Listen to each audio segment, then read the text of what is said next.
అర్జునుడి మానసిక సంఘర్షణ ఈ శ్లోకంలో పతాక స్థాయికి చేరుతుంది. గురువులను చంపి సంపాదించే భోగాల కంటే దరిద్రుడిలా బతకడం మేలని వాదిస్తున్నాడు. గురూన్ హత్వా హి మహానుభావాన్ శ్రేయో భోక్తుం భైక్ష్యమపీహ లోకే హత్వార్థకామాంస్తు గురూనిహైవ భుంజీయ భోగాన్ రుధిర ప్రదిగ్ధాన్. మహానుభావులైన గురువులను చంపడం కంటే ఈ లోకంలో భిక్షమెత్తుకుని బ్రతకడం చాలా మేలు. ఎందుకంటే వారిని చంపి నేను సంపాదించే ధనమైనా కోడికలైనా వారి రక్తంతో తడిసినవే అవుతాయి. భీష్మద్రోణులు కౌరవుల పక్షాన ఉన్నా అర్జునుడు వారిని ఇంకా మహానుభావులే అని గౌరవిస్తున్నాడు. ఒక క్షత్రియుడికి భిక్షాటన అనేది చావు కంటే అవమానకరమైన విషయం.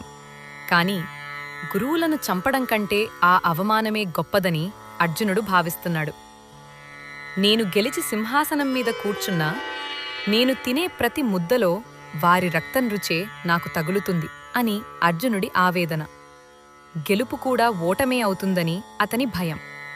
ఈ కంటెంట్ మీకు నచ్చినట్లయితే లైక్ చేయండి, షేర్ చేయండి, సబ్స్క్రైబ్ చేయండి. ధన్యవాదాలు.